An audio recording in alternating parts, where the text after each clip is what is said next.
Vikings talk. It's Purple Daily on Score North and ScoreNorth.com. Purple Daily, presented by Surly Brewing Company. Because he teases you, and you say, well, God, could we do better with him or him? No, we could. We got to stay with Kirk Cousins because it was Case Keenum who threw the Minnesota Miracle. So we go back to, they've been struggling at quarterback for so long, and yet he'll take you only this far, and then he will blow you apart. You know what happens, Skip? He plays just well enough to keep you around the 18, 19, 20th mark picking. So all the really good quarterbacks that you could potentially want in the draft, Skip, they're already gone, or it's going to cost you so much to get them. People make fun of Skip and Shannon and the hot takes and everything, but that was pretty accurate. Pretty accurate analysis right there. I think I've heard that all somewhere else before, and I can't put my finger on it. Daily podcast. I can't. Is there a Vikings podcast? Yeah, it's 7 days a week. People sometimes say 7 days. Are they crazy? Sometimes people say that Judd or myself are the Skip Bayless of Minnesota media because all we do is antagonize. Maybe Skip Bayless is the Judd Zulgad of national media. Maybe he is just watching Purple Daily and Mackie and Judd on a daily basis. Well, hold on a second. If he is, and I believe he's clearing about $7 million per year, I want to know that. He's getting 7. Isn't Stephen A getting 9 now at ESPN? I think that's right. That sounds right. $9 million. $9 million. You guys want to make hot takes? Make fun of Stephen A. Smith and Skip Bayless all you want, but they have more commas in their bank account than almost everyone. Oh, Mad Dog, man. I love the Mad Dog. The hands flailing. Oh, it's some nice classic, houses, man. too. It's great how First Take is just now Stephen A. with a rotating cast of sparring partners every day, and they're just yelling at each other for 2 hours.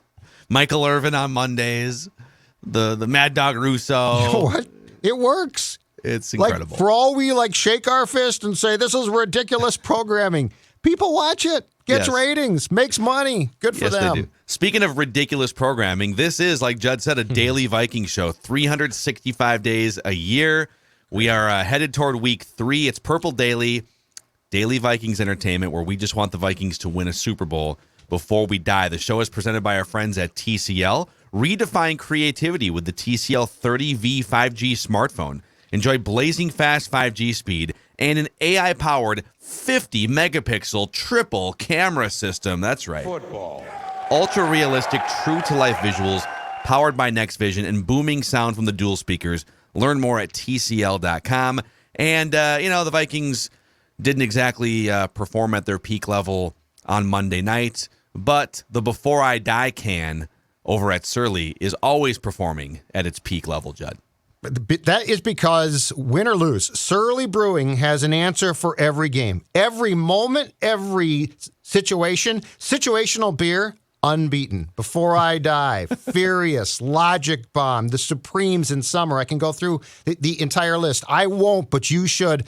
Find out for yourself why Surly Beer has all the answers for any tastes that you might want to quench. Surly Brewing.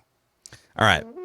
Every single week, we put our careers and reputations on the line. We are the only show in America, well, Purple Daily and Mackie and Judd, our other daily show, that actually puts statistics next to our predictions. It's a segment we like to call Write That Down. Most make predictions and then never admit they're wrong. Yeah, that's not Mackie and Judd. This is the place where we just totally own our horrible predictions. Write this down. And eat them for breakfast, lunch, and dinner. Write that down. It's Write That Down. Write it down. You like writing things down. With Mackie and Judd. And here's how it works. 3 Vikings or football-related predictions from everybody on the show each week. They must be quantifiable. We keep track of completion percentage and touchdowns. And listeners, if you want to participate, you can send us a message through the Score North app, and we'll get you all set up here sometime this football season, like Nick is about to jump in here for his debut as a Write That Down predictor. So, we get a lot of, when Kirk Cousins plays well, it's when are you going to admit that you were wrong? And then when he plays like garbage, we don't really hear anything. But so true. Man, you could drop a pin into Cousins Crusader Twitter now, and you could hear it rattling around. It's been very quiet the last few days. But are you guys ready to be held accountable here for your prediction sins? No option. Let's do it. We'll start with Judd. Not a bad week overall here, actually. All right. So we'll start with the bad. You said the Lions would start the 2022 season 2-0. We actually should have taken this one off the board a few days ago. I forget saying that, but yeah, shocking. Just blacked out and made an optimistic Lions prediction. Yeah. Few too many Surleys. And then Jimmy G, you said, will play his last game with the 49ers in last year's NFC title game. And this one stayed on the board a long time. I remember that one, and you know what? It looked like it was going to come off the board for a long time. Like I gambled there, just missed the empty net. Yep. However, you made up for it. You did say Irv Smith will catch at least one touchdown against the Eagles. Well, he should have caught 2. But that's a touchdown right there. Mm-hmm. It's not like Irv's a touchdown machine, so congrats on your touchdown throw there, Judd. Thank you. And then on the other side of the Jimmy G coin, you correctly said he will start no fewer than 2 games for the Niners Way to go, in Judd. 2022. We're going to give him the start here this week to get to start number 2. I don't blame Judd for this hedge because you made the first prediction during a certain environment, a 49ers environment that was exactly. And then Very the climate Judd. changed, and then you made a different prediction. New information came in. Exactly right. I became aware of a changing pattern in quarterbacks for San Fran. Or you hedged. Either way. All right. I said Kirk Cousins will bring the Vikings from behind in the fourth quarter to tie or take the lead against the Eagles. He had about 6 different chances. Got my most of them. I said KJ Osborne would have a 30-yard reception or more against the Eagles. He didn't even have 30 total yards of receiving. Yeah. But I had some Ed Ingram optimism. He wasn't amazing, but I said he would allow 2 or fewer pressures against the Eagles. He allowed 2 pressures against the Eagles, according to Pro Football Focus. There you go. Alex Boone last night, when we recorded Trenches with Boone, which is available now for your viewing or listening pleasure, just an hour of not only straight football and Vikings breakdown in which he is telling people be patient. He also did his pie power rankings on the show last night because he was taking a pie of some kind out of the oven. Okay. So we talked some pie. And then not a pie chart. Okay. Big French toast. No, like an actual pie. Gotcha. Ranking. Good for him. And then toward the end of the show, so I always ask a dumb football question on the weekly podcast with Boone. And I asked him a question. A listener submitted a question about Janarius Robinson was signed by the Eagles to get some information. Yeah. And that led into a 20-minute deep dive into information that you can gather from players like that. The blackmailing that goes on where teams will like, hey, we'll sign you to a contract if you give us some information, and then they won't sign you after you give them information. And then it turned into 20 minutes of him explaining the little things you can pick up when you're watching film. So if you're looking for that, it's available. Football. Yeah. Hey, Janarius, why don't you get us a full page of notes on what the Vikings hand signals are, and maybe we'll sign you to our practice squad at some point. And thanks for the information. They did claim him, right, though? So like he got paid for a week. Yeah, so that's a good deal. I would give up information for the right payday. Yeah, for sure. Okay, good to know. Yeah. Hey, CCO. Hey, what's going on at CCO? Hey, KQ. I can't really help you much, but you want to know something? Fox 9's calling. They want to know what's up with those predictions you guys do on Wednesday. Well, if the price is right, we'll tell you. Let me tell you. All right, listeners, Cody said KJ Osborne will have a 20-yard touchdown against the Eagles. Mike said Kirk Cousins will go 2-0 in primetime games this year against the Eagles and Patriots and then have a career high in wins. Double down. Sorry, dude. Yeah, that's a tough one. Rob said in week 2, the Vikings will surrender 170 rushing yards or more to the Eagles. 164 rushing yards. Oh, bad beat, Rob. Baby.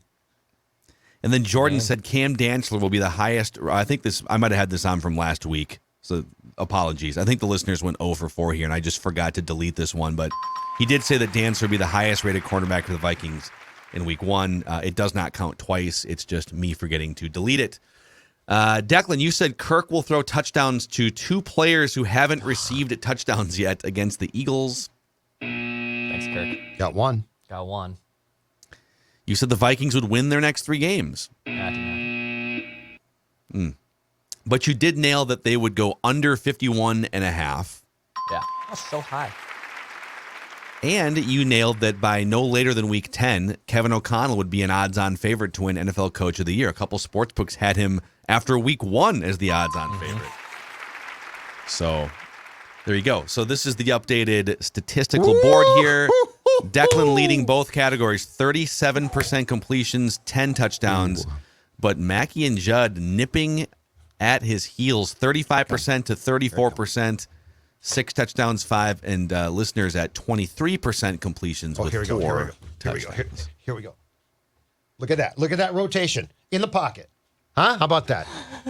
Whew. That's the rotation. All right. I'm exhausted. I don't know what that was, actually. That was a little rotation on the pocket. I'm coming. Look at that completion percentage. I'm rallying. That was like the Dak Prescott hip thrusting exercise before games or something. Yeah, exactly right. It's me before Friday night. So, let's get him in here. Nick, maybe he doesn't even want to come on anymore. I don't know. I can't blame him. Nick is making his debut here on Purple Daily. Write that down. Nick, what's going on, man? When did you first become a Vikings fan? Yeah, so I became a Vikings fan 10 days after my 10th birthday, and 1999, January 17th.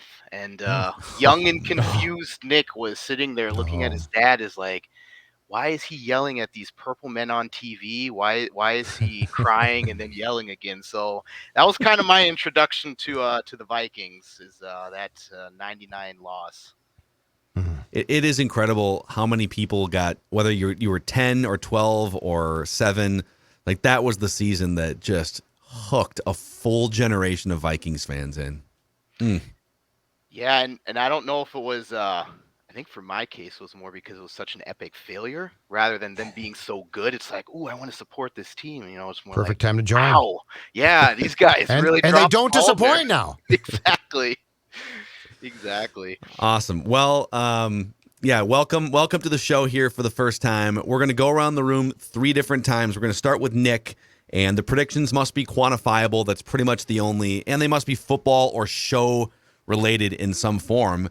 And so if you're ready, Nick, write this down. You are in the huddle under center. The ball is yours. Go ahead. All right. So this one's going to be a little bit further out, but my first write that down prediction is Ty Chandler and Keeney Nwangwu will be the starting running backs in 2023. So they'll be number 1 and 2 on the depth chart, basically. That is correct. We need to say depth chart now. Don't say start anymore.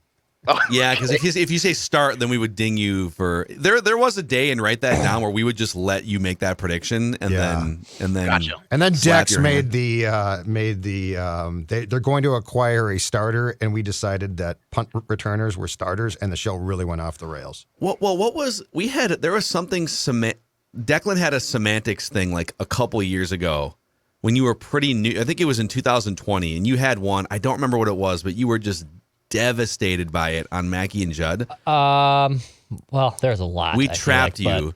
You said something. Judd and I didn't say anything, and then we hit you on semantics with something. Well, there was. God, what was it? There was one with who was the cornerback that they cut in their first round pick in 2018, Mike Hughes. I said Mike Hughes would be traded, and he was cut like randomly, and I got completely burned on it. I remember that one, but I don't know if it's the one that you're talking about. And the spirit of your prediction was that he was going to be off the team. Yeah, and I missed it because of the semantics. You know what? You got it wrong. That's the name of the game, man. It's a brutal game. Write that down. So, all right, Judd, your first prediction.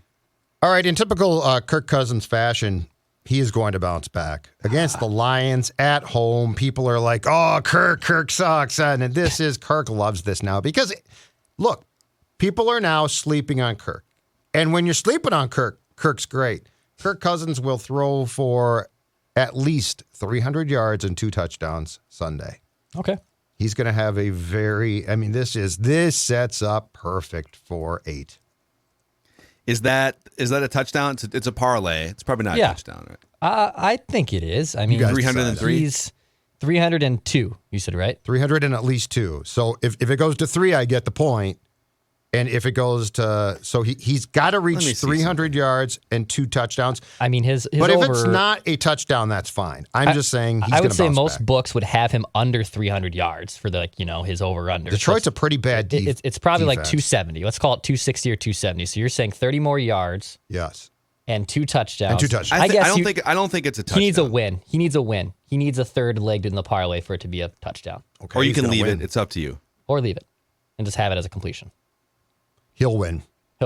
So I'll give you all 3. The Vikings win. He throws for 300 or more. Yeah. He throws 2 touchdowns or more. Baiting. Well, I should have known. Now I need to totally workshop my Kirk Cousins parlays. Shot now. If he has that type of day, they ain't going to lose. Okay. Well, famous last words. My first prediction. That's actually true. Good point. I believe, and I'm not going to use this in the prediction, but I believe the sports books, is it a 6-point favorite, I believe, for the Vikings? I saw that this morning against the Lions. 6.5, somewhere in there. Yeah. So I'm just going to write this down that the Vikings will beat the Lions by at least 6 points. Okay. I don't know what the spread's going to be, but I'm just going to say by 6 points or more, that the Vikings will beat the Lions by 6 points or more in week 3. I think they'll have a nice throttle down and win at home. Okay. Write it down. The over-under on this game I saw in one of the sports books is like 53 still. It should be high. God. Yeah. But the Vikings offense is averaging 15 points a game so far. The Vikings offense has not figured it out outside of the first 2 quarters against Green Bay, basically. But Detroit's defense is not good. Yeah, they're not good. This is true. So, you should score points. If this offense is ever going to score points, it's Sunday. Okay. Write this down. I feel like whatever. I need to. Well, yeah. Okay. Continue with your take if you have more there. There's no take. No. I'm just. No, go ahead. You were disappointed in my lack of reaction to your take. I'm sorry. I don't care. Go ahead. Workshop your cousin's take because I stole it. No, you fairly jumped in. So I want it to be a home run. I initially had over 275 and over 3.5 touchdowns, but I need to beef this up.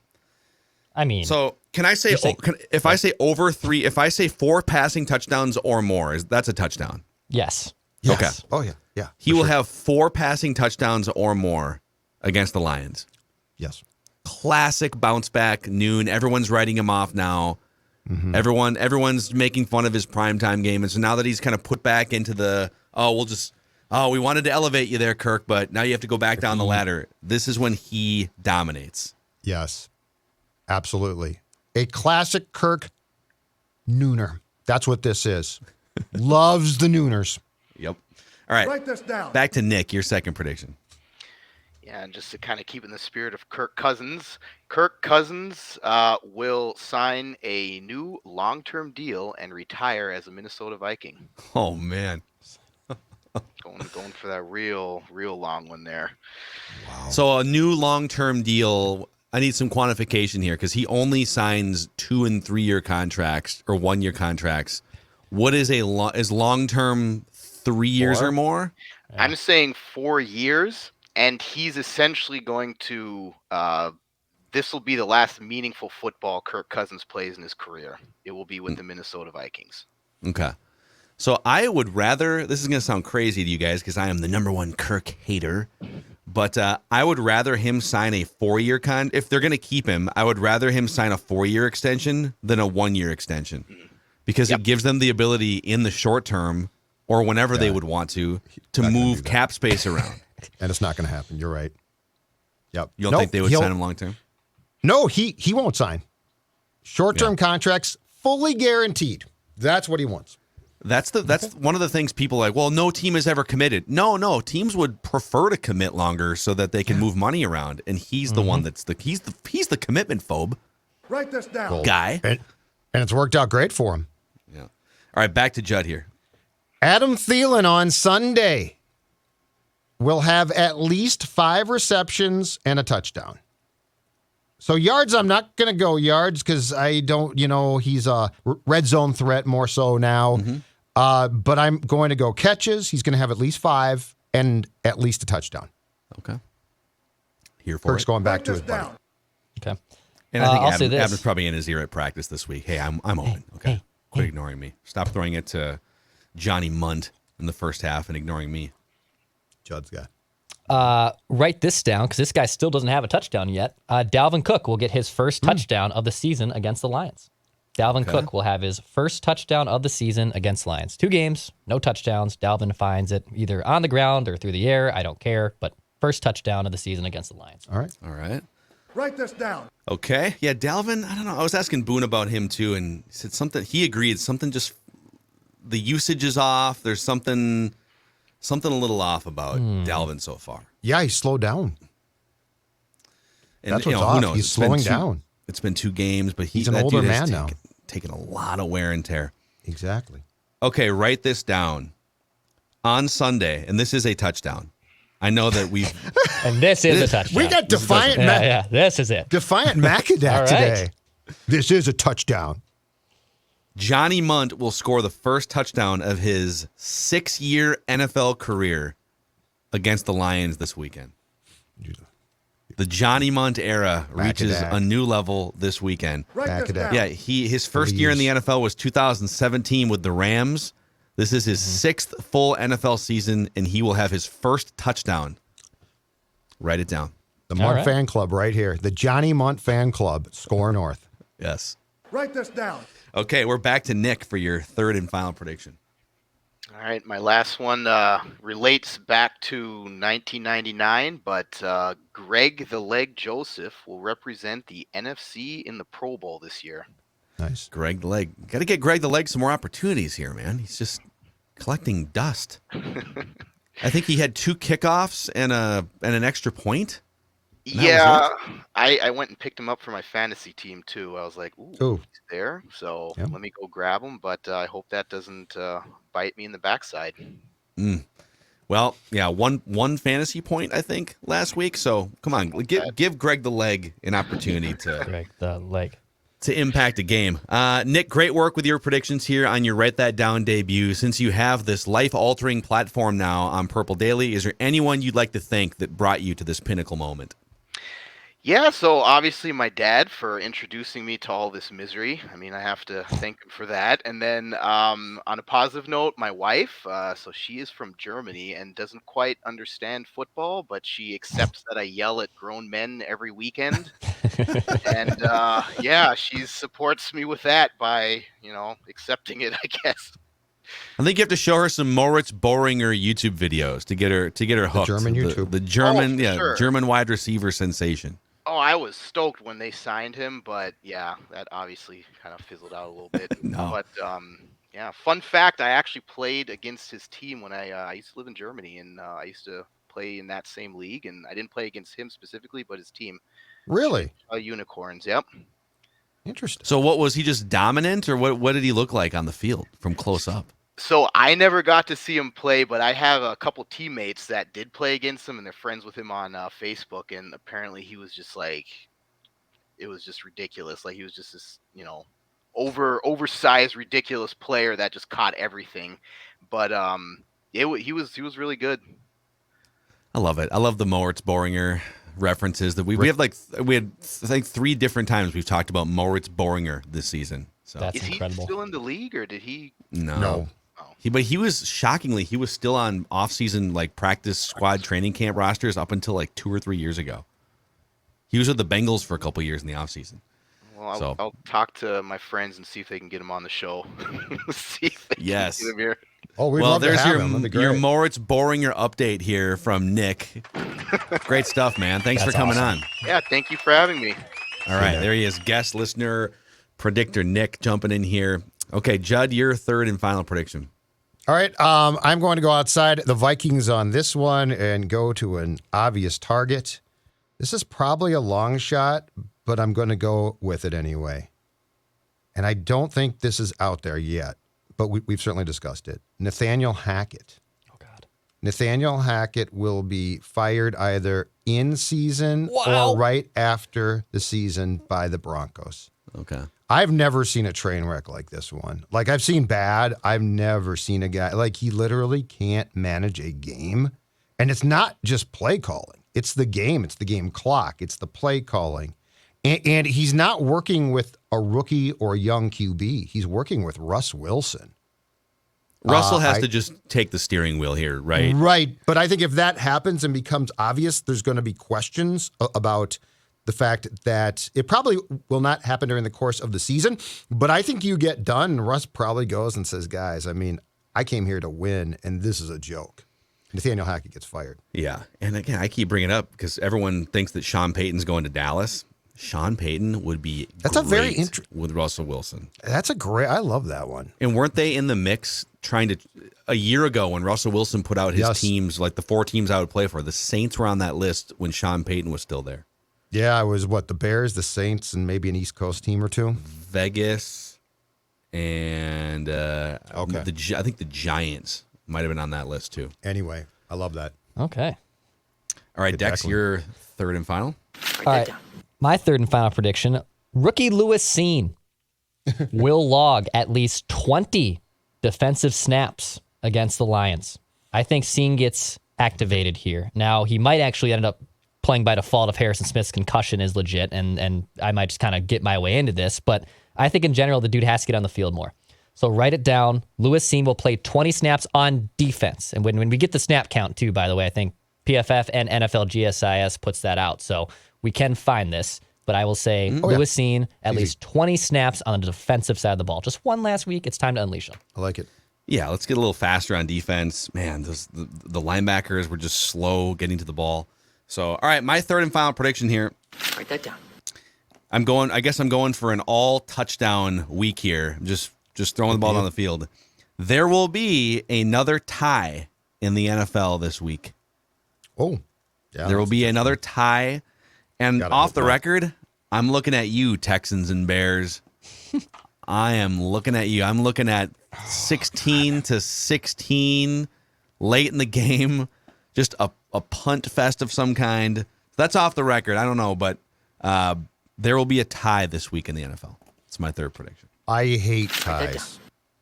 I abhor them because it becomes very difficult for my math challenge brain to do the standings. It is hard. It's like, oh, so are you a half game above or below? Does the tie help you, hurt you? Being bad at math makes ties in football suck. I would just say in general, but yeah. Oh, yeah, well, that's true, too. But I'm just saying because I can't do math. It's not my fault, by the way. Yeah. Schooling. So I don't know who it's going to be. Hopefully it's not the Lions and the Vikings because that would screw Judd up for the rest of the season. Just totally incapable of figuring out what their record is. When the Vikings tie, I just about quit the season. Didn't the Vikings have a season way back in the day where they tied twice? Am I thinking about this right? Yeah, I think they tied. I think before OT existed in the 70s or 60s, they tied like Bud Grant's first year like 3 times. Oh, man. I'm pulling up their franchise 67? Check out 67. Wow, dude. 1967, they went 3-8-3 and finished in last place. Can't do the math on that, huh? 3-8-3. That's hilarious. That sounds like a hockey record. Yeah, it does. 3 moral victories for the 1967 Vikings. So write it down. You like writing things down. So those are the predictions where we put our careers and reputations on the line every single week for your entertainment and enjoyment. Gentlemen, if you need some electrical work done in your house and you are afraid of even like firing up your own grill or turning the hot water on without burning yourself, if you're like Judd, who can you call to help in your house? You could call our friend, big purple fan, Cody, Finch Home Solutions, who are the people who will come to your house and they will solve your problems. And so Phil is right. And look, I recommend the DIY stops here. Electrical work. Come on. Are you really gonna do that? Are you really gonna say, honey, I'll take care of this? You can burn your house down, okay? Finch Home Solutions will solve the problem. And here's the best thing. Right now, they are offering a free home safety inspection to all our Purple Daily fans. They can take care of everything from faulty outlets to flickering lights to installing or repairing electrical panels. 612-357-2604. 612-357-2604 or finchhomesolutions.com. Cody and his crew, they're fantastic. They're great. They're big Vikings fans. Finchhomesolutions.com is going to solve the problems. You know, we on this show as humans are all about gut and digestion health, okay? Just making sure that, we're as regular as we can be. But that philosophy has trickled down to our dogs, specifically our dogs who love eating Nutrisource. So this is on your YouTube screen here. This is little Maya Mackey right here. licking her chops as she gets a big a scoop of Nutrisource chicken and rice. Maya and Stella Zolgad are officially all in on Nutrisource, Judd. They are, and you know what? The food is great. Meals are great, but Phil, let's talk about the treats. Let's talk about how much Maya and Stella, and you're staring at the treats right there. Let's talk about how much they love those treats. Those treats smell great. The dogs are like, of course I want treats. Stella, again, up today, 6:30 this morning, saying, Dad, I want my breakfast and I want my treats, and that's what she gets. National and even worldwide product availability from this Minnesota-based company, NutrisourcePetFoods.com. to find a retailer near you, NutrisourcePetFoods.com. Also, one quick shout out here to our friends also at the Minnesota Lottery, who are providing some really cool Vikings-themed scratch-off tickets for you to win money this season. Right there. And look, the Vikings didn't win, right? It's a bummer. You're saying, man, my team let me down. How can I win? Haha, right here. Vikings big ticket scratch game. You are not misreading the print here. $10.2 million in total cash prizes. It's time to go big with the lottery's big ticket scratch game. It's so big, it has huge second chance prizes too. The lottery, say I'm in, must be 18 or older to go big and win big. It is time for the weekly pigskin pecking order. Where do the Minnesota Vikings rank according to us, the Purple Daily CEO, CBO, that's clickbait officer Declan, and CBDO, the Chief Beverage Distribution Officer, Judd Zolgad. So every week we all three give our top 10 NFL teams. We put them in a hat, and we put them all together and give you sort of the average ranking of where we all have the top 10 teams, and then where do we have the Vikings ranking? Are you guys ready to go through here? See where we fall? Yes, sir. Let's do it. All right.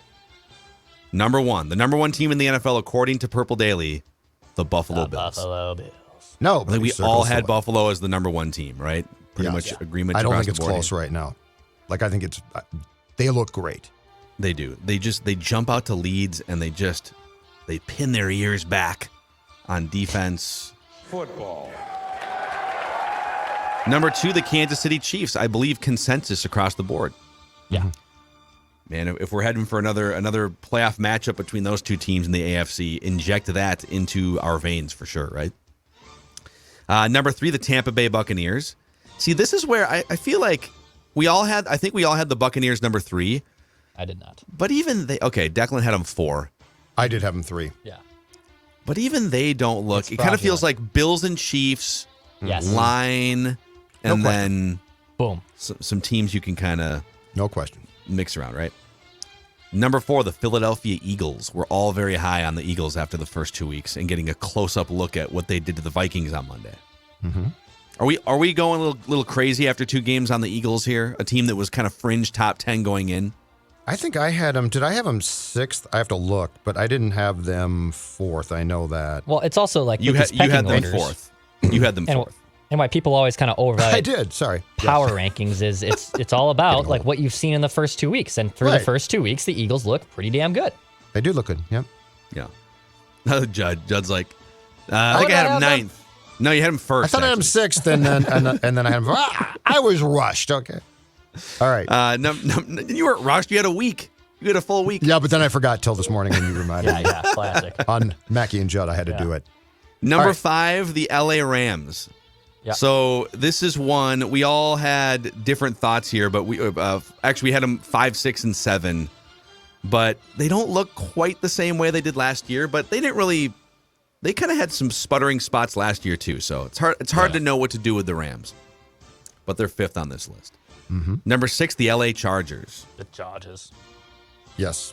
A lot of talent. Herbert got to figure out what to do with the rib injury. Number 7 and rising. They were not in the top 10 last week. The Miami Dolphins after that big comeback victory on the road against the Ravens. The fans. That speed scares me. Fans.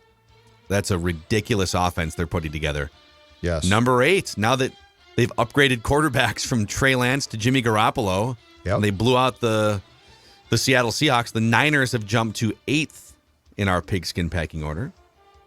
I had them actually 6th. I was higher on the Niners than you guys are.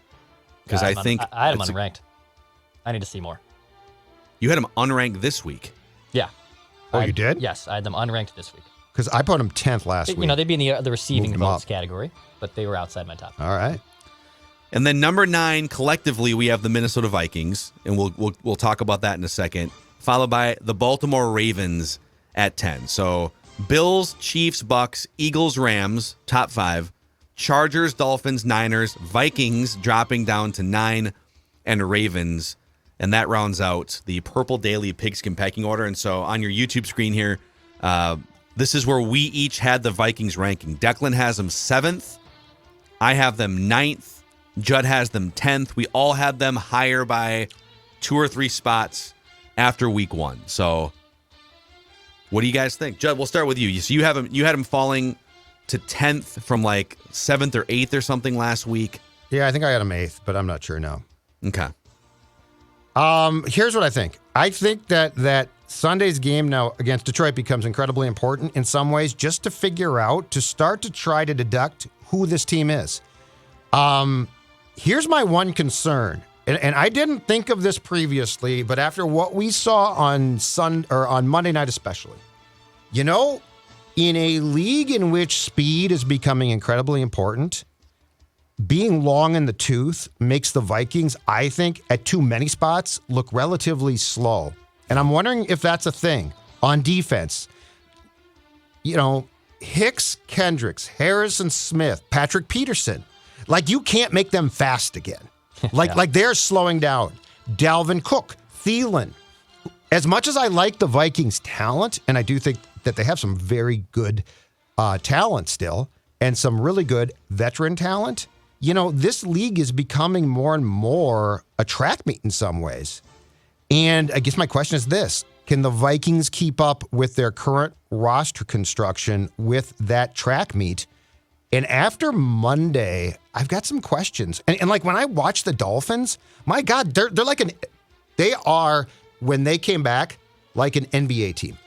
Like they are just running and gunning, and it's great to watch. Yeah. But I have some real questions about the Vikings' lack of speed, because you can't just say, hey, Patrick Peterson, you got to be faster. That ship has sailed. And here's part of the problem. So I'm with you. They just looked slow against the Eagles in a lot of spots. Patrick Peterson getting spun around.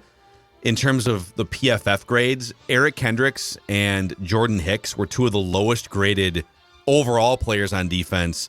And specifically when it came to the run game and tackling, they were not good. And the eye test would confirm that, because the Eagles are running everywhere they wanted to or in the middle of the field.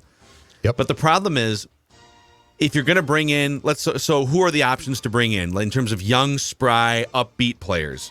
You got Brian Asamoah, you got Lewis Seen, and I would put Caleb Evans looked pretty good and was graded out pretty well in 21 defensive snaps. But the problem is they are more likely to replace other young players with those players. Like when Caleb Evans came in, he didn't come in for Patrick Peterson. Correct. He came in for Cam Dantzler. Yep. And are you really going to, in week 3, are you going to sit one of your veteran, highly paid linebackers for Brian Asamoah? So because that's a big move. When you make that move, that is a big locker room move. A good coaching staff that is new will they? I don't know. They are everything that they've done to date is so committed to who they had that my gut is no. That they're going to try and milk this current crew. But I've got concerns. And again, that Dolphins game could be a massacre. Like, what are you going to do? You can't hold Hill. You can't be like, hey, Tyreek, I'm just going to hold you. You'll get flags the entire game. So I just have a lot of questions about speed here. Both sides of the ball. I would have liked to have seen, and I guess I haven't looked, I could look and see real quick here what the breakdown was of how many times the Vikings sent an extra man on defense. But it kind of felt like their whole strategy was, let's just wait for Jalen Hurts to make a mistake rather than let's force him into doing something stupid by applying more pressure. And maybe I'm wrong. Maybe the numbers would show that, they actually sent an extra man quite often and it just got picked up because the offensive line is so good. But either way, you're probably going to have to dial things up a little more if you don't have the speed and quickness to just play coverage. Yep. So now at least you get to face. Now, Jared Goff's been pretty damn good his last 7 games going back to last year. Yep. But you don't have to worry about him running for 80 yards and 2 touchdowns or something ridiculous on Sunday. So this, and you're not going to have the Philadelphia crowd in your face, so it should be a different vibe against the Lions. But yeah, so there it is. That's our pigskin pecking order. That's where we have the Vikings 7th, 9th, and 10th collectively here on the show. Boys, let's just do before we wrap the show for today, let's do a quick round of what are people saying about the Vikings. Rankings edition here. 538.com. They update their weekly playoff projections and everything every week. They got the Bills as the number one team, the most likely team to make the playoffs, most likely team to win the Super Bowl. Remember last week, the Vikings on this ranking jumped up to 4th most likely Super Bowl odds after a Week 1 dominating win over the Packers. They have fallen from 4th all the way down to 4, 5, 6, 7, 8, 9, 10, 11th after that road loss to Philadelphia. They have a 58% chance to make the playoffs, and their Super Bowl chances go from 6% to 3%. They have a 37% chance to win the division. The Packers, with a win over the Bears, have jumped back up into the 7th or 8th range here. And the Vikings, according to 538, projected as a 9-8 team after the first 2 weeks. Your thoughts? I love the first week or 2 or 3 or a month. It's just hilarious because it's great and it's fun, but we don't know right now, in my opinion, who the Vikings are. They're probably somewhere between the Packers game and the game on Monday night. Yeah. But I just love this. Well, the Packers look bad, but the Vikings look great, and it was fun. But what makes this league so fun is there's so few games by which we try and judge things. And again, in September, things are going to be, in 2 months, drastically different. We will know a ton about teams, and I don't think the Bengals stink. Okay? They're off to a bad start, but I don't think they stink. And in 2 months, I think they'll be absolutely fine. But my thoughts are, I love it. I think it's great fun.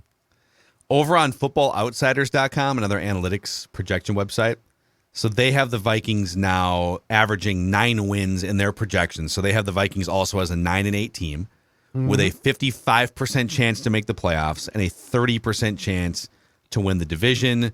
Super Bowl odds, they've got the Vikings winning the Super Bowl 2% of the time. Just behind Cleveland at 2.2%, by the way. I don't know how that works. They have Buffalo winning the Super Bowl 26% of the time. Wow. Which is massive for an NFL that's usually kind of wide open.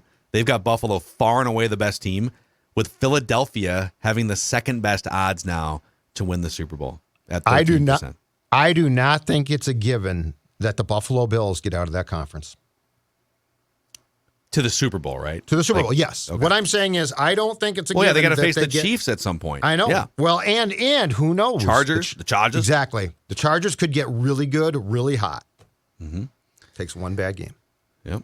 So that's what the analytics projection websites are saying about the Vikings' chances. They were a lot more optimistic after the first game, and I'm kind of with you. I just, we talked about this on Mackey and Judd.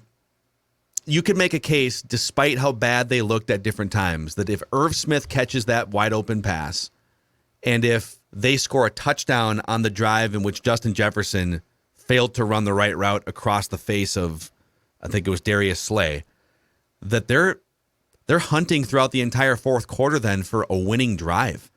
And instead it looks like a blowout, and it is a blowout because you can't make those mistakes. Right. But it just kind of felt like, boy, some really high leverage spots. They had dropped touchdowns and bad interceptions.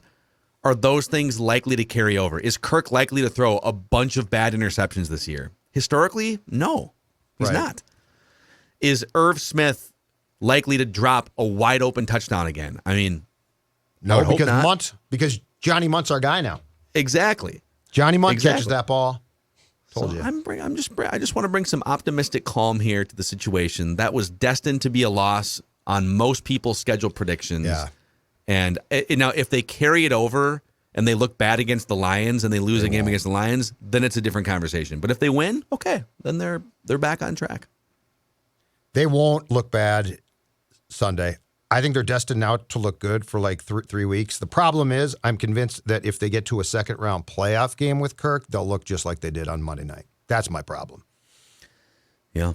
I have no faith. I have no faith when the because what happens, and we've talked about this, when people believe in Kirk, he fails.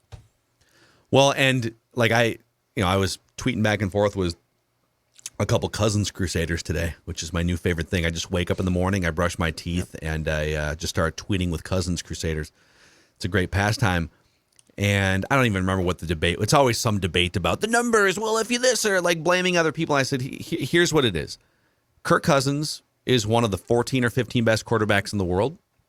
On days where conditions are great for him, meaning home game, offensive line's playing pretty well, you can jump out to a little bit of a lead, you're not playing from 14 points behind, he oftentimes looks like one of the 10 best quarterbacks in the world. Yep. But when the conditions are flipped and it's a road game and you're down and things aren't going well and there's pressure and standard things, by the way, that happen every week in the NFL. People act like, what are you supposed to do? The defense got off to a bad start. Like, no, this is the NFL. This is what happens. Sometimes you're down by 14. Sometimes the opposing team knows you have to pass and you have to deal with it. And it's those situations that he comes up way short. He's just, he has a really hard time rising up in those situations. Right. And so is it realistic to expect the franchise to create a perfect environment often?